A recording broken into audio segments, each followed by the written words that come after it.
नमस्कार दोस्तों, मैं हूं उमेश। आप देख रहे हैं इंडिया हेल्प न्यूज़। इस समय रीवा के में मध्य प्रदेश कांग्रेस कमेटी के अध्यक्ष जीतू पटवारी जी पहुंच चुके हैं। उनका हेलीपैड इस समय लैंडिंग कर चुका है।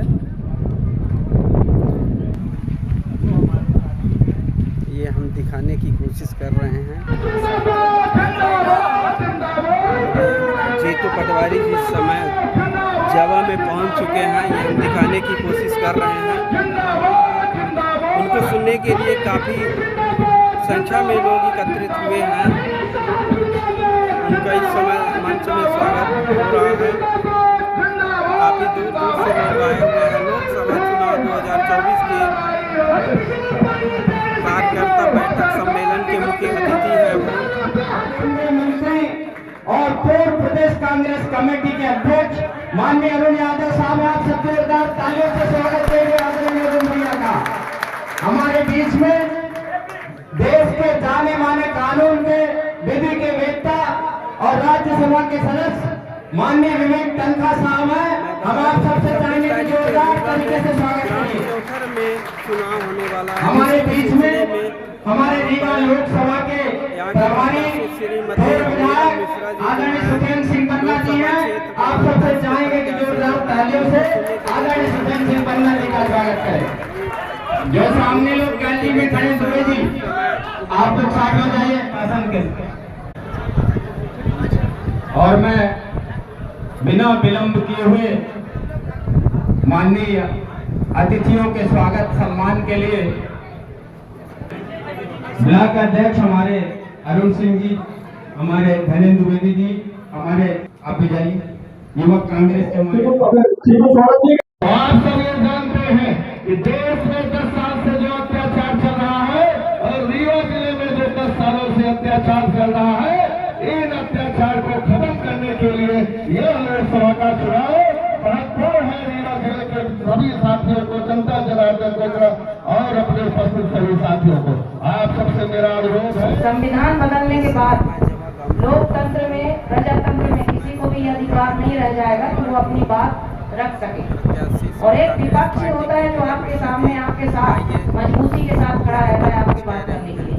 और अगर संविधान बदल गया तो कोई चुनाव नहीं होगा, और चुनाव नहीं होगा तो आप सब अपनी बात नहीं रख पाएंगे। तो इसलिए मैं आपसे निवेदन करना चाहती हूँ कि इस बार आप परिवर्तन करिए, क्योंकि कांग्रेस की सरकार एक ऐसी सरकार है जिसने हमेशा जनता के हित में कार्य किया, पहले भी और आज भी। अगर कांग्रेस की सरकार आप मौका देते हैं, आप आशीर्वाद देते हैं माननीय राहुल गांधी जी को, अगर वो प्रधानमंत्री बनते हैं देश के, तो निश्चित हमारे देश का एक नया निर्माण होगा और नए विकास के साथ हम सब आगे बढ़ेंगे। और आप सबके सामने सारी समस्याएं मैं आपके बीच में 3-4 बार आ चुकी हूँ, इसलिए मैं वही बात नहीं दोहराना चाहती, आप सब जानते हैं। बस मैं इन्हीं बातों के साथ, निवेदन के साथ अपनी बात को समाप्त करती हूँ कि आप सब हमको अपना आशीर्वाद से कांग्रेस की प्रत्याशी श्रीमती नीलम मिश्रा के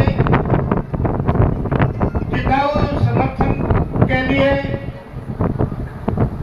इकट्ठी भीड़ कार्यक्रम के मुख्य हमारे, लेकिन जो यहाँ टेंडर दिए गए उसकी कीमत 5 लाख रुपया है, 3 लाख रुपया है। और यात्री प्रतीक्षालय लगाए गए हैं।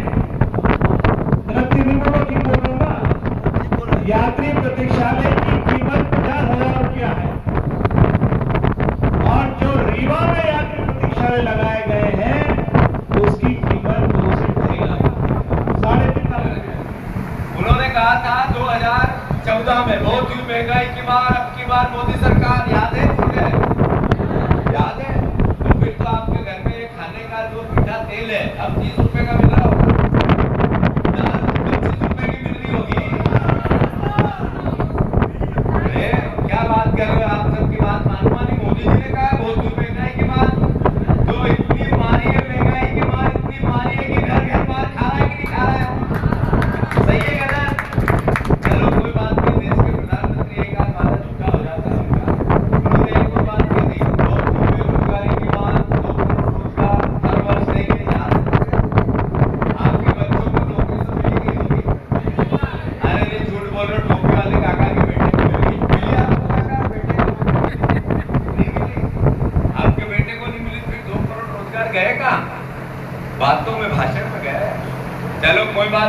चलेगा। आपको याद है मोदी जी ने कहा था कांग्रेस के नेताओं का धन आएगा, मुफ्त में 15-15 लाख आपके खाते में जाएंगे। याद है मुझे? तो आ गए वो पीछे वालों के में आ गए होंगे, वो दाढ़ी वाले भैया के में आ गए, आप बोल नहीं रहे हो। चश्मे वाले भैया दाढ़ी वाले 15 लाख आए कि नहीं आए?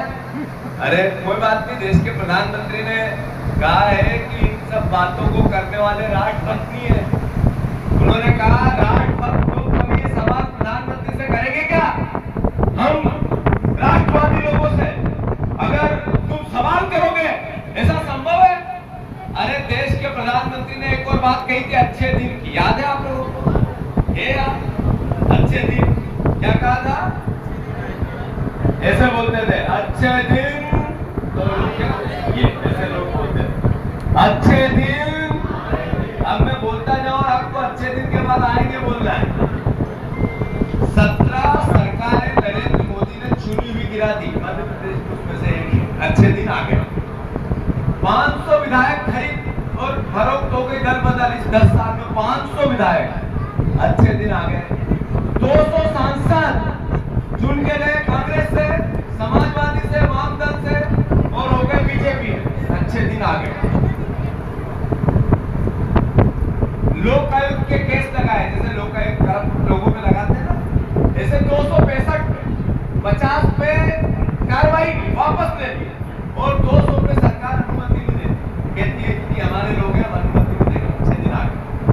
141 लोग जो करप्शन ईडी और सीबीआई ने जिन पर छापे डाले और नरेंद्र मोदी ने कहा एक को नहीं छोड़ूंगा, सड़कों के पीछे कर दूंगा, उन्होंने जैसे ही बीजेपी का दुपट्टा पहना बीजेपी में ले लें, चलो तुम पे केसिंग। अच्छे दिन आ गए। ऐसी 200 कंपनियां जिन्होंने टेंडर लिए अलग अलग किसी सड़क के लिए, एयरपोर्ट के लिए, ट्रेन के लिए, कहीं के लिए, उनने सब में बीजेपी में 50 करोड़ से 500 करोड़ चंदा दिया। ये रिश्वत नहीं है तो क्या है? ऐसे 20 लोग जिन पर ईडी ने, सीबीआई ने चार्ज लगाए, उनसे सबसे भी चंदा ले। एक कंपनी ऐसी, आपको याद है कोविड हुआ था, कोविड में वैक्सीन आई थी, वैक्सीन लग जाएगी तो आपको थोड़े दिन के लिए बचत हो जाएगी, जान बच जाएगी। तो लोग मर रहे थे वैक्सीन के लिए और वो 1-1 लाख 2-2 लाख में वैक्सीन खरीदी। कुछ समय ऐसा चला। जिस वैक्सीन के मालिक की कंपनी पूना वाला, उसके साथ नरेंद्र मोदी जी ने फोटो खिंचवाए, उनके से भी 50 करोड़ कोरोना के दौर में ले लिए। जो गरीब से गरीब था, जिसके पास 100 रुपए थे, वो भी दान कर रहा। नरेंद्र मोदी ने कहा ताली बजाओ, पूरा देश बजा रहा था। ये हालात, ताली बजाओ, पूरा देश बजा रहे। कांग्रेस के लोग कहते थाली, और ताली से क्या होगा? कोविड था तो नरेंद्र मोदी कहते थे देशद्रोह के लोग, मेरे विरोधी है। तो ताली बजवाने वाले प्रधानमंत्री ने कोविड में भी 50 करोड़ रुपए बीजेपी के खाते में पूना वाला। न खाऊंगा, न खाने दूंगा, न मेरा आगे कोई है, न मेरे पीछे कोई है। उनने एक कंपनी जिसकी कुल इनकम 181 करोड़, उससे 1100 करोड़ बीजेपी में चंदा ले। 500 करोड़ रुपए का हिसाब ही नहीं मिला बीजेपी के चंदे। तो उनसे पूछा कोर्ट ने, ये 500 करोड़ कहां से आए? तो उन्होंने कहा हमारे ऑफिस के सामने से हमने उठा लिए और केस सरकार की। सच है ये बात? ये अच्छे दिन है? ऐसा देश चाहिए था? ऐसा देश चाहिए था हमें? अरे 75 साल देश की आजादी के अमृत का